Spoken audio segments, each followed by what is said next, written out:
Vamos, gente, vamos terminar aqui fora o trabalho. Já fizemos o evangelho lá dentro, mas está muito quente, gente. Casaco, manga comprida, é um negócio sério vocês, hein? Aqui tá mais fresquinho, né? Tá bem melhor. Tá falando de mim? Pessoal, mais uma vez estamos reunidos para programar um seminário da Comunhão Espírita. E olha, que já é a 4ª vez que trabalhamos juntos. Mas, como nada é por acaso, né? É verdade, Monique, esses encontros, gente, são sempre favorecidos pela espiritualidade. E é porque eles têm uma razão de ser. Nada por acaso, Deus não faz nada por acaso. Vocês não concordam? Com certeza. É verdade, Jordana, mas o que será que a gente vai fazer dessa vez, hein? Parece que foi outro dia que nós estávamos apresentando na comunhão, no último seminário a respeito do livro do Luiz Sérgio. Qual era o livro mesmo? Desde. É que eu só me lembro do meu bigode, o livro eu não lembro. Mas falava sobre um tema muito chato, sobre o aborto. Foi uma emoção muito grande, não só para nós que estávamos representando naquela época, mas todos que estavam nos assistindo. Lembra no final da nossa apresentação quantas pessoas choravam? Fora nós mesmos? Verdade, Marcelo. Então, desta vez, que tal fazermos um seminário diferente? Com mais leveza. Assim, ninguém vai chorar. Ó, tudo bem.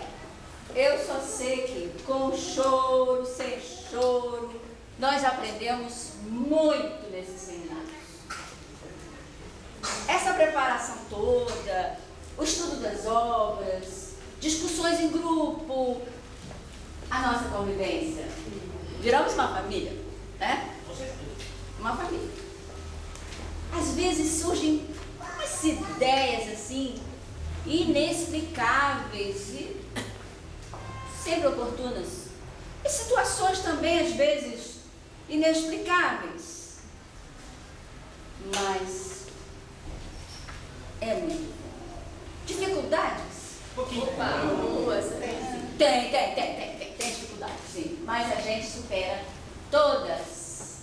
Porque na hora aparecem pessoas, surgem situações que favorecem o nosso trabalho.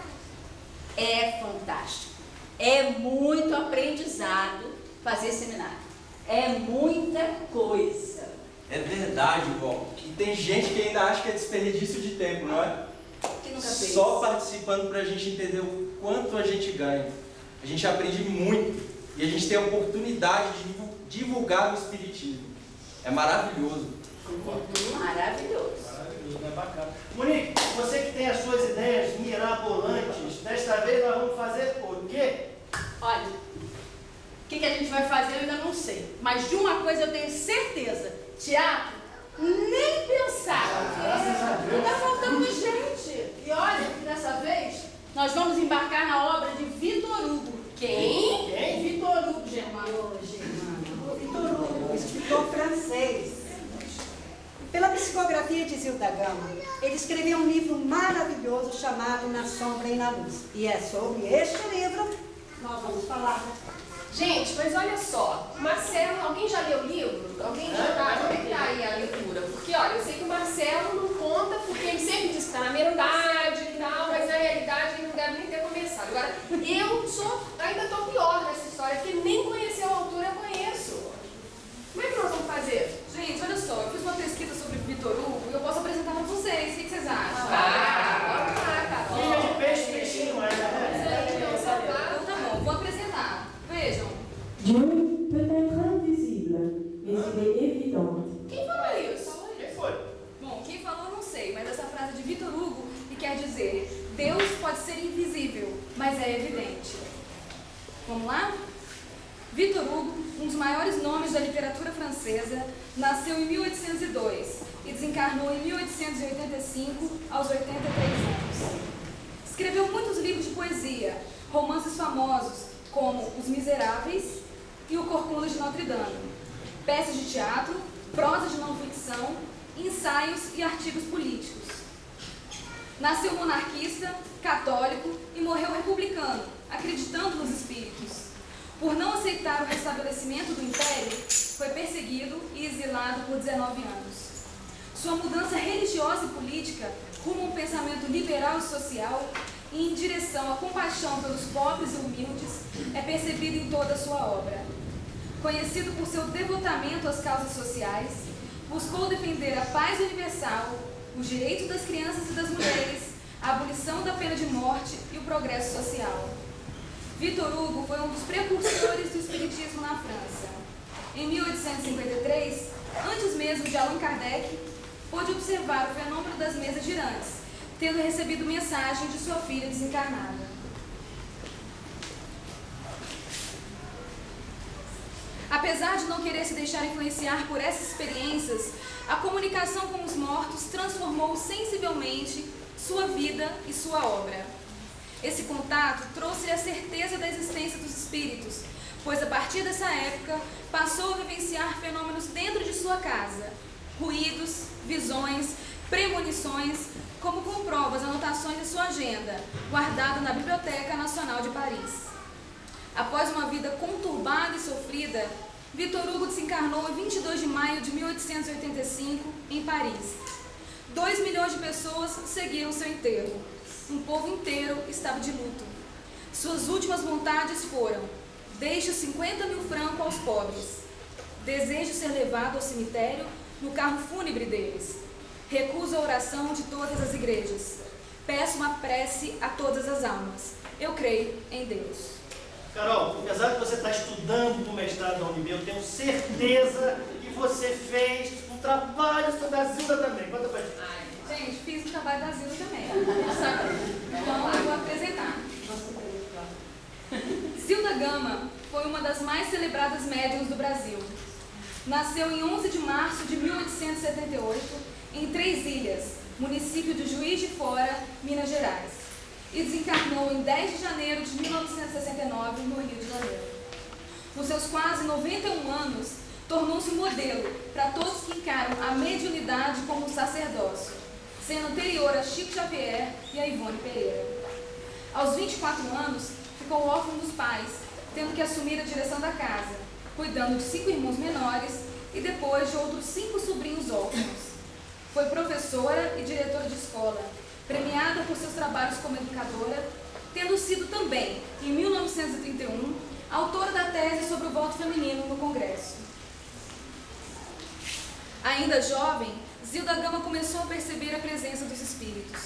Recebia mensagens de seu pai e de sua irmã, já desencarnados, que a aconselhavam e consolavam.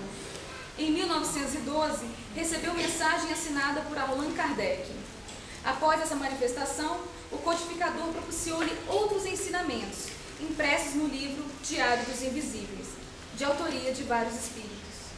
Em 1916, o espírito Victor Hugo passou a escrever por seu intermédio. Em pouco tempo, a primeira obra estava completa, Na Sombra e na Luz. Posteriormente, do mesmo espírito, vieram os livros Do Calvário ao Infinito, Redenção, Dor Suprema e Almas Crucificadas, todas publicadas pela FEB. Os livros mediúnicos de Zilda Gama suavizaram muitas dores e estancaram muitas lágrimas. Foi a pioneira no Brasil a receber tantos romances do mundo espiritual. Apesar das grandes lutas morais que teve que sustentar, foi a orientadora de muitas criaturas e dedicou sua longa existência ao propósito de difundir no Brasil a consoladora doutrina dos espíritos.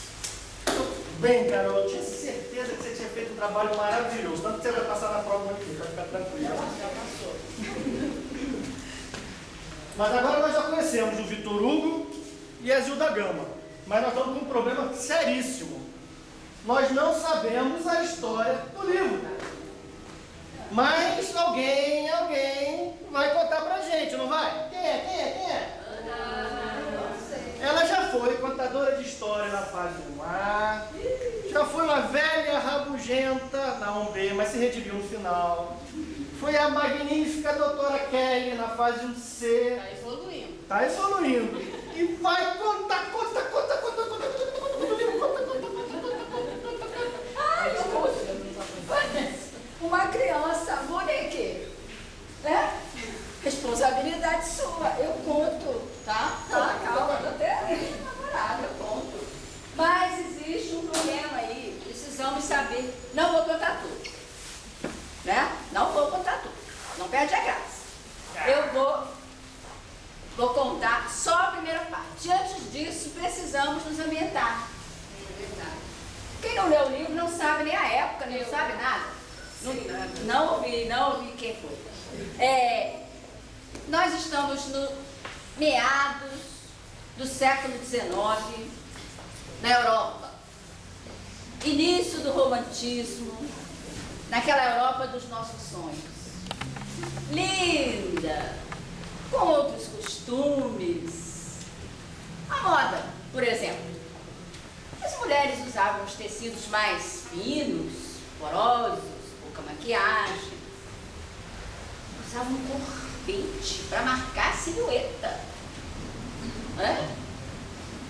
Um charme, leque, chapéu, sapato de salto baixo. Lindo.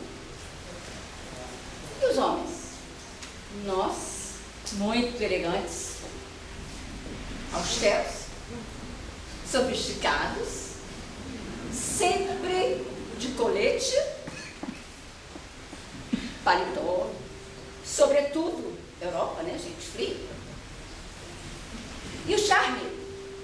Bengala e cartola. É ou não é a Europa dos nossos sonhos? Ô, né? Boca, Termina. Lá vem. Quer ver? Escura. a senhora não é dessa época não, né? Ó, falei? Eu não falei. Você tá ligado no ano que eu falei? Meados do século XIX, garoto. 1850. Eu fui avó centenária, não há, mas não exagera, né? Se fosse 1880, aí... Tá bom. Vamos fazer o seguinte, não ouvi, né? Eu sou velha, surda também. Vamos... Vendo que eu selecionei a pesquisa, né? Sobre a época, para ver se está de acordo. Faz de conta que eu não ouvi nada das bobagens que você falou, tá? Metade do século XIX.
A Europa, nessa época, mesmo já tendo passado por algumas guerras, era muito bonita.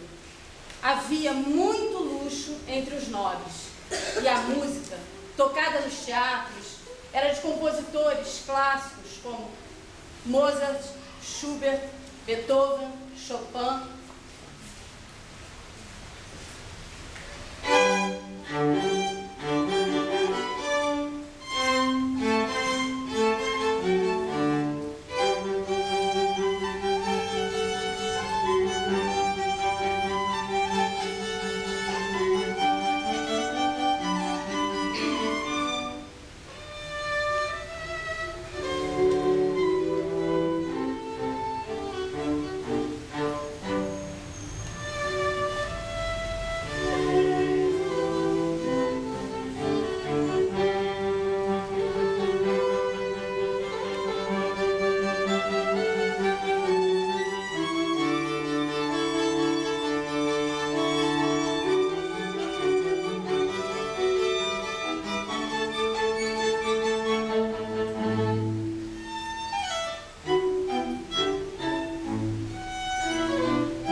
boa música é a luz.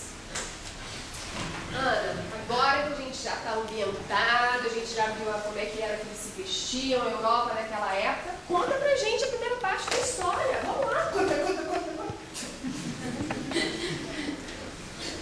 Realmente, estamos no clima, né? Nossa, que clima. A primeira parte da história é o seguinte. Antes é preciso lembrar que a história é real. Paulo, nosso personagem principal, era amigo do escritor Vitor Hugo.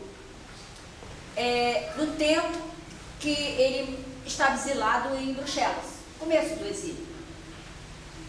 E a tristeza do rapaz impressionou o Vitor Hugo. Ele quis saber o motivo.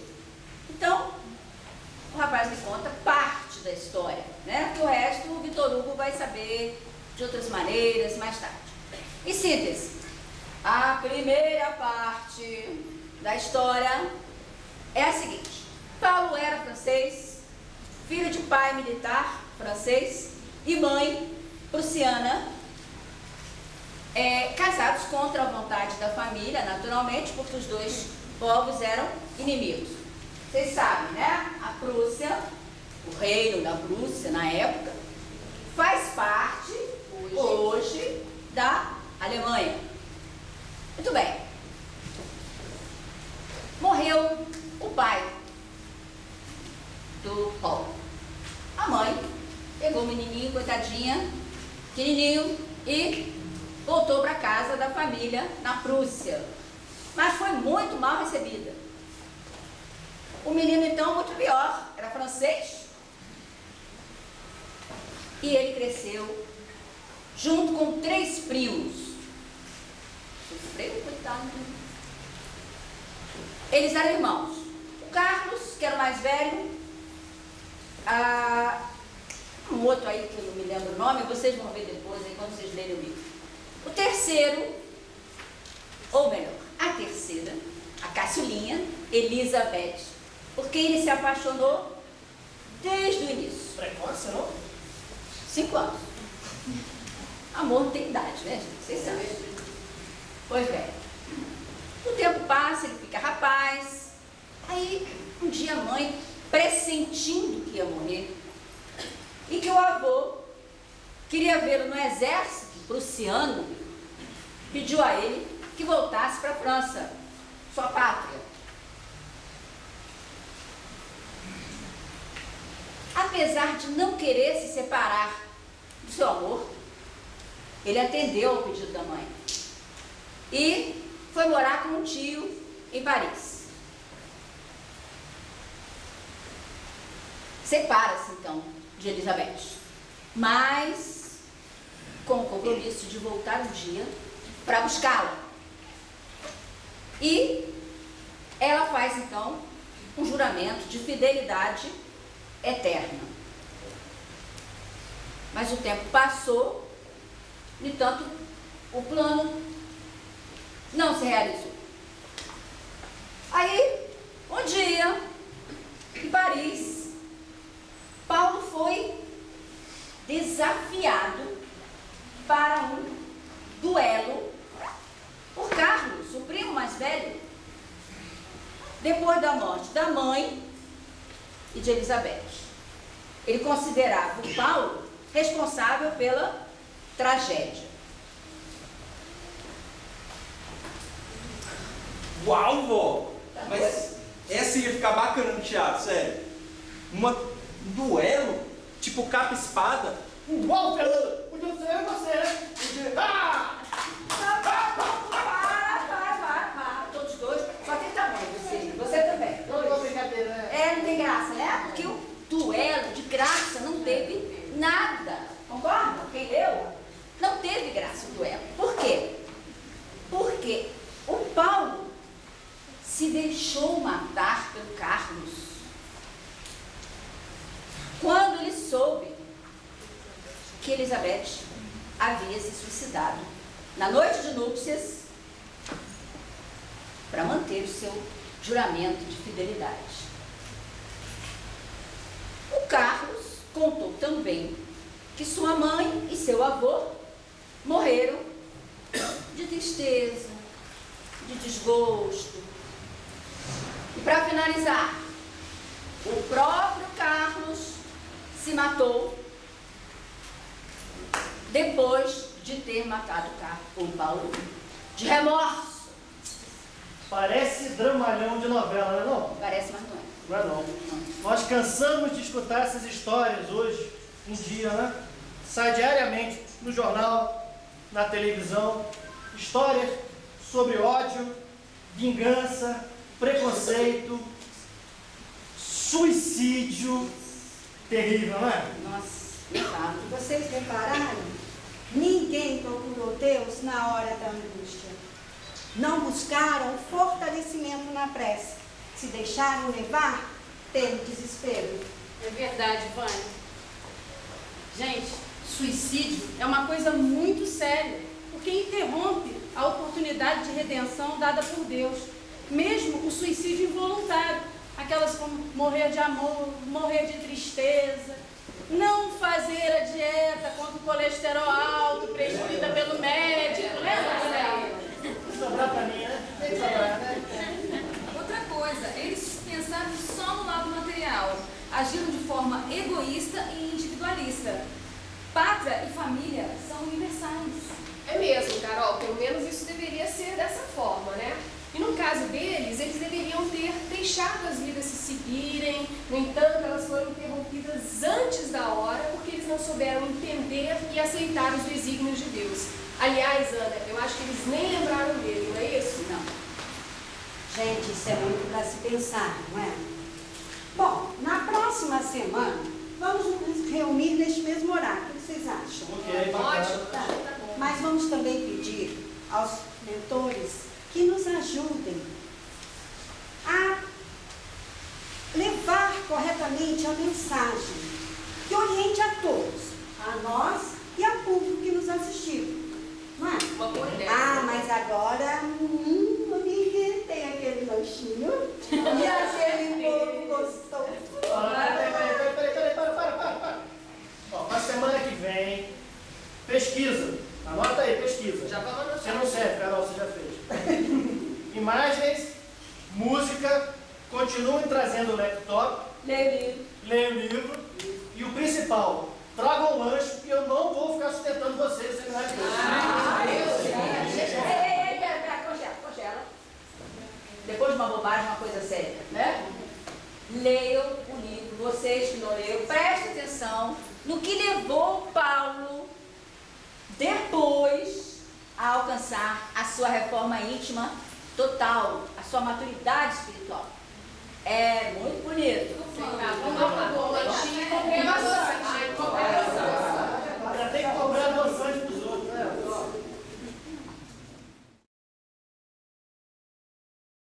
Vamos, gente, vamos continuar aqui fora, que aqui fora é mais gostoso, lá dentro é mais quente, eu sou gordinho, esquenta muito. Ai, gordinha! Faça regime de colesterol. Uma semana depois, né, você deve ser... E a sua dieta com colesterol? Direto, você conversa direto. Ih, gente, essa semana até sonhei com o Vitor Hugo, viu? Deve ter sonhado com o dicionário do lado. Porque além do espiritismo, a gente aprende um bocado de português. O vocabulário é essa, né? A Zilda Gama pensou que ela tinha terminado o livro, provavelmente por falta de personagem, porque todo mundo tinha morrido. Mas como nós sabemos, a vida sempre continua. Eu falei contra a gente fazer teatro, né? Foi, né? Pois é. Só que aí eu fiquei pensando assim, melhor durante essa semana. Você vai representar. Você vai. Você vai Não, aí eu vou demais. Deixa eu falar. E quem sabe se a gente fizesse só um pedacinho, aquele que o Paulo encontra com o mentor espiritual depois que ele desencarna. Pensei assim, né? Só tem vocês Quais dois são os mesmo. nossos personagens masculinos? Eu vou pra ele. Marcelo, Fernando. Eu só faço seu fomento. Então tá bom. Nossa, Vamos lá. claro. Você que gosta de papel grande, faz.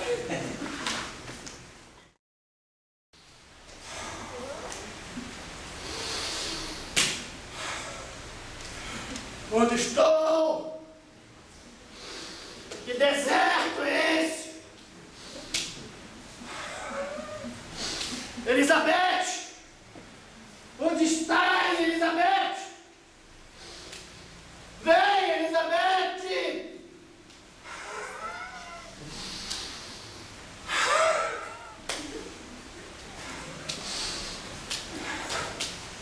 porque não te lembras de Deus, meu filho? Por acaso olhaste aos céus, de onde somente poderá vir o bálsamo para as tuas dores? Paulo, Paulo, sou teu mentor há séculos, e tenho sofrido muito com os teus desvios. Mas agora, meu filho, quero que firmes um pacto comigo. Adorarás a Deus muito mais do que a tua noiva. Vou levar-te a conhecer os impérios de luz, os impérios siderais de nosso Criador, para que germine no teu coração, meu filho, a admiração, a adoração pela bondade, pela perfeição e pela glória de nosso Deus que as espalhou pelo universo. Juntos iremos numa viagem ao infinito, conheceremos mundos superiores, nos quais todos, um dia, somos destinados a viver. Vamos?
Jesus disse claramente: há muitas moradas na casa de meu Pai, e nós podemos alcançar as mais belas e felizes um dia. Afinal, o que está no céu não é apenas para o nosso encantamento. Deus não faz nada inútil. Tem toda a razão, Dona. E Deus não faz nada inútil. Essa viagem, vocês perceberam que ela foi para que Paulo compreendesse que, acima de tudo, deve estar o amor a Deus, nosso Criador. O alcance da felicidade, da perfeição, é nosso destino, traçado por Ele. Não depende de nós. Mostrar mundos felizes não foi para dizer que a gente tem que evoluir para ganhar alguma coisa em troca. Não. Mas porque esse é o nosso destino. É verdade, mãe, mas afinal qual a relação entre Elizabeth, Carlos e Paulo? Vânia, conta pra ela. Acho que ela não acabou de ler o livro. Olha, Carol, numa vida passada, Paulo traiu o amigo Carlos com a esposa deste, Elizabeth. E, num duelo, matou. Eis aí tanto ódio de Carlos por tanto sofrimento. Mas a providência divina, justa, infalível, imparcial, uniu os três em grau de parentesco. E para que eles mudassem a aversão em sentimentos fraternos. Só que eles fracassaram. Principalmente o Carlos, porque o Paulo já voltaram com o propósito de fazer o bem, de ser humilde. Já o Carlos Este não cumpriu as promessas feitas antes de reencarnar e acabou matando o Paulo. Perceberam a lei de causa e efeito? Primeiro, Paulo e Elizabeth juntos, traindo Carlos, e esse foi morto em um duelo. Depois, agora, Paulo e Elizabeth separados e a vítima foi o Paulo. E às vezes a gente não entende a razão de ser certas coisas. Tá bom. Mas eu quero saber da viagem. A viagem, pelo que eu sei, no tempo da Terra durou uns 20 anos, foi isso, né? Ah, isso você leu, né? Claro que eu li. O resto. Claro que eu li. Aham. O resto, eu sei que os 3 reencarnaram e sofreram pela lei da causa e efeito. Aham, e aí? Continua, vai, você deu nada. É claro que sim, a gente sofre a lei de causa e efeito. Mas existe o livre-arbítrio. Eu não preciso matar alguém nessa vida porque esse mesmo alguém me matou numa vida anterior. Carol, é verdade. Aliás, nesse caso da história, Carlos e Paulo, eles poderiam ter evitado esse duelo, eles poderiam ter se perdoado, se tornado amigos, e certamente a encarnação seguinte deles teria sido diferente, não é mesmo?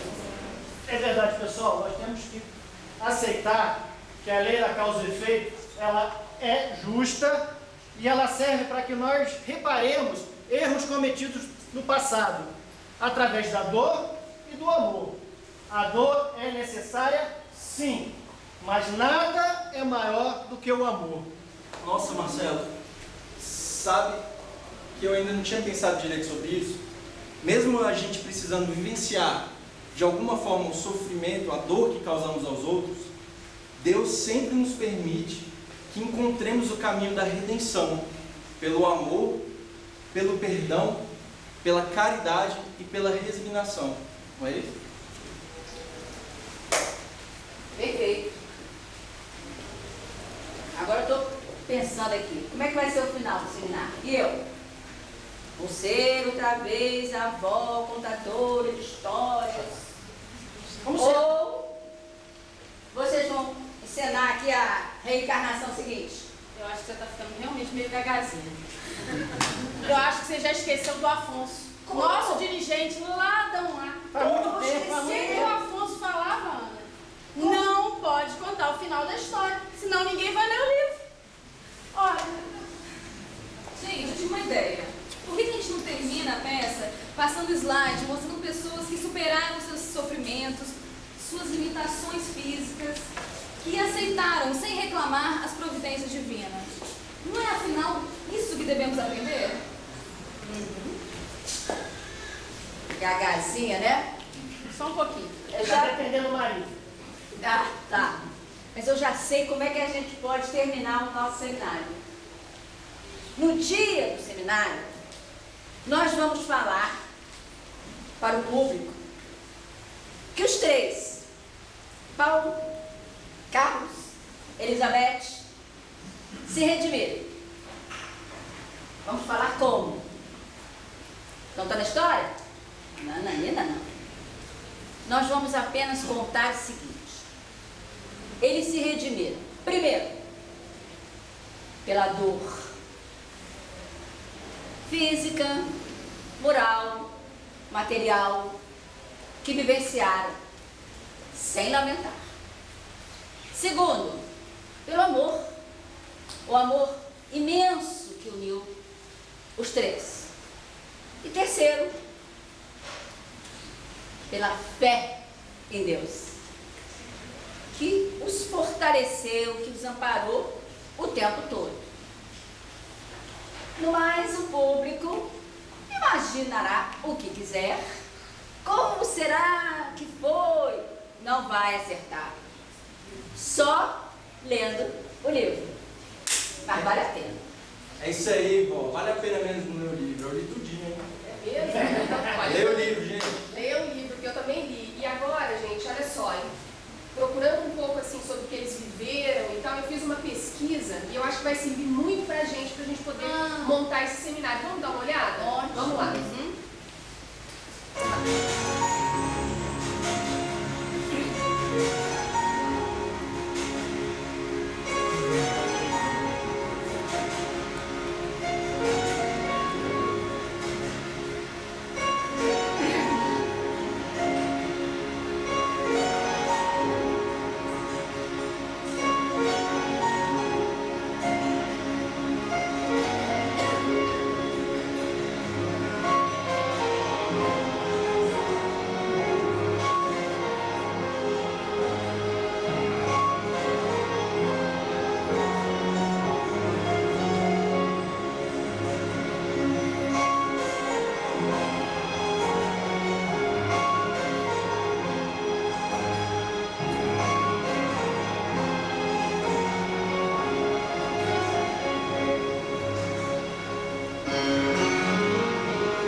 Incrível, né? Bom, agora eu penso que já podemos considerar concluído. O que vocês pensam? Ah, eu não concordo não, Vânia. Por quê? E se a gente encerrasse com música? Afinal, Paulo, que voltou como François numa outra encarnação, veio como músico, inspirado nas melodias que ele ouviu nos mundos de luz por onde ele visitou. E nada melhor do que a música para transformar o nosso coração, né? Então vamos à música? Vamos. Gabriele, desliga isso aí, não é essa? Desliga aí. Desliga, gente. Agora sim. Então, faça-se a luz.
valente é aquele que não consegue modificar a própria vida, aceitando influência de outras pessoas ou da sociedade em que vive, sem ter a consciência de que é o dono do próprio destino.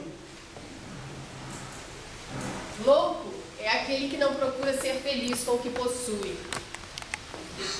Cego é aquele que não vê seu próximo morrer de frio, de fome, de miséria. Só tem olhos para seus problemas, para suas dores. Surdo é aquele que não tem tempo para ouvir o desabafo de um amigo ou o apelo de um irmão. Mudo é aquele que não consegue dizer o que sente e se esconde por trás da máscara da hipocrisia. Paralítico é quem não consegue andar na direção daqueles que precisam de sua ajuda. Amputado é aquele a quem falta amor pelo próximo. E, finalmente, a pior das deficiências é ser miserável, pois miseráveis são todos que não conseguem falar com Deus. As últimas palavras escritas por Vitor Hugo 3 dias antes de desencarnar foram: Amar é agir.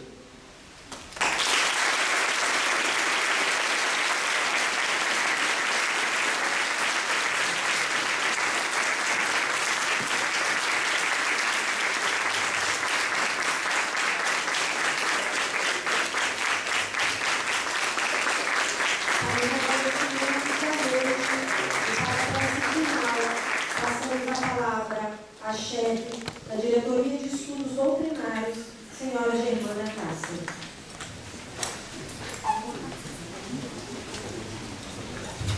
Bem, eu não sei se eu estou mais emocionada pela história ou se eu estou mais emocionada pelo... Eu acho que Zilda Gama, como educadora, desejaria tanto que essa espontaneidade, essa beleza, essa emoção, essa natural amizade que nasceu entre vocês foi de uma intimidade bonita, saudável, alunos do ESD, me sentindo uma família, assistindo uma família, discutindo o seminário. Então esse é o segundo objetivo. O primeiro é divulgar a coleção e o segundo é exatamente emanar vocês, para que vocês se sintam em casa, numa família, e vocês fizeram desse Salão Bezerra de Menezes a casa de vocês, com direito a lanchinho no final. E amamos e aprovamos assim com 5 estrelas o roteiro. Por quê? Porque vocês demonstraram para os demais alunos e aqueles que virão a ser alunos como é gostoso desenvolver um seminário. Como é bacana, como é proveitoso, quanta amizade nasce, quanta beleza, quanta afetividade. E eu pergunto a vocês, Zilda Gama e Vitor Hugo, o que eles passaram juntamente com aqueles personagens para vocês? Que é esse convívio de amor que importa. É isso que Jesus espera de todos nós. Aqui ou acolá, estarmos nessa convivência bonita, amorosa, um cuidando do outro, brincando, com direito até a fazer piadas. E até chamar uma jovem de Gagá, e ela aceitar nessa alegria maravilhosa. Isso demonstra o quê? Essa saúde emocional, essa afetividade que nasce entre vocês. Então, tenho certeza que Zilda Gama está emocionadíssima como educadora, que é a escola que ela sempre divulgou e quis possuir, e acredito que ela o fez enquanto esteve aqui na Terra. Você quer falar? Não. Nada para mim. Então, parabéns a todos, muito lindo mesmo, gostei, me senti em casa. Gente, realmente as reuniões foram feitas desse jeito, e eles vêm desde a base de mar, se reunindo na casa aqui do casal, na varanda da casa, e todo o mérito do trabalho é deles. Mais uma vez, era uma equipe que estava sem dirigente. Quando descobrimos e sentamos com eles, o trabalho estava todo montado. Fizemos pequenos ajustes. Teríamos que sofrer uma cirurgia e pedimos ao anjo da guarda para ficar com eles, foi o Juliano, que fez os ajustes finais com a turma. Então, eu e o Juliano só fizemos pequenos ajustes em todo o trabalho que a turma já havia feito nesse clima de família e de brincadeira na casa deles. Então, realmente, é esse clima e a gente conta com vocês o próximo semestre. Só um minutinho. Faltam 2 membros da nossa família. Será que eles querem se juntar? Nós não? Dois aqui. Esse seminário eles não puderam, mas eles são da família. A gente participou aqui, a reunião dentro do jeitinho. O que foi vocês não puderam? Tiveram outros problemas. Eu estava notando eles sentados ali, eu pensei que eles iam aparecer a qualquer momento. Gente, não podemos deixar de citar, e realmente foi a vontade de Vitor Hugo e acredito que de Paulo, a presença desses músicos. Ela é da família, ela é aluna da Ela é da família Ela é da também. família também. Que maravilha, da família da turma. Ficaremos de olho nela com certeza. Músico entra aqui, está registrado, né? Que maravilha mesmo, eu tenho certeza que Paulo, o personagem, ele com certeza falou o quê? Vão falar de mim, vou trazer as músicas que eu aprendi na minha viagem nos 20 anos fora da terra. Belíssimo, nossa, me emocionei, com certeza lamentei não ter trazido com eles, porque eu acho que tive que enxugar várias vezes o rosto. Belíssima música. Olha, eu fechei os olhos e falei, um CD não tocaria melhor. Parabéns mesmo, muito bacana. Música sempre nos traz muita alegria. Parabéns à turma. E teve uma pessoa ali sentada que sorria tanto que eu vou ter que chamá-la para fazer a prece, que é o nosso querido representante da Federação Espírita do Distrito Federal Nazareno, que ele sorria tanto que eu acho que ele tem que fazer a prece, porque ele aprovou do início ao fim. Nazareno, faz a prece por nós, fazendo favor. E ele sorria, e ele balançava a cabeça. Lindo, né? Você se emocionou também, confesso. E vamos acompanhar o nosso irmão Nazareno. Se quiser falar alguma coisa, Nazareno, está pressa para estar bem. Obrigado, Germana. Queria parabenizar todo o grupo, foi maravilhoso mesmo. A gente se emocionando do lado de cá e imagino que grandeza que é para a vida de vocês, experiência que vocês vão guardar nos corações. Sem dúvida, os momentos mais felizes da nossa encarnação é poder estar aqui divulgando a doutrina espírita, estar junto com os amigos, fazer esse laço de amizade e aprender com a doutrina tão consoladora que os bons espíritos vêm por intermédio da Zilda Gama, através de Vitor Hugo e tantos outros missionários, fazer um pouco dessa luz, dessa esperança para a nossa vida. Então vamos fazer a nossa prece? Nazareno, chama a Gabriela, por favor. Gabriela? Gabriela. É outro membro da família. Não, é a Gabriela grande. É essa mesmo. É Gabriela grande. Você entrou na foto. Não se esqueçam da foto. Fiquem onde estão. tem que vir para cá para Gabi. Então vamos ficar bem à vontade, vamos serenar nossos corações, recordando a música que nos emociona, te agradecer, Senhor. Depois de tantas idas e vindas, de tantos momentos de sombra e de luz, de nos encontrarmos agora, sob o aconchego de espíritos amigos, sob os ensinamentos trazidos por Allan Kardec, por Francisco Cândido Xavier, por tantos missionários, por termos agora um caminho seguro para permanecermos na luz, por essa oportunidade de estar nessa casa, de receber tanto amparo, tanto carinho, tanta dedicação de todos os trabalhadores, de podermos, Senhor, através do estudo, compreender o que antes precisávamos de longos séculos de sofrimento e de dor, agora temos a oportunidade. Permite que os nossos ouvidos não se tornem loucos ao teu chamado carinhoso. Permite-nos, Senhor, que não nos mantenhamos na paralisia e que saímos os primeiros passos na tua direção e de encontro aos nossos irmãos que sofrem nos abrigos, nos asilos, nos orfanatos. Senhor, abre nossos olhos para a luz luz que nos envolve, que é a luz do amor, da bondade, da verdade, a luz da caridade. Abre, Senhor, o nosso coração, que às vezes está endurecido, infartado pelo egoísmo, pelo orgulho, e dá-nos a alegria de experimentar as luzes das vibrações dos bons espíritos, através do amor, da prece, da comunhão contigo. Abençoa todo esse trabalho. Abençoa, Senhor, todos os missionários que deram as suas vidas, para que tenhamos o conhecimento que temos hoje. Abençoa esta casa de oração, nossas famílias. Abençoa toda a humanidade desvalida e se conosco hoje e para todo sempre. Assim seja. Nós iremos convidar para fora. Bem, gente, boa noite, até amanhã.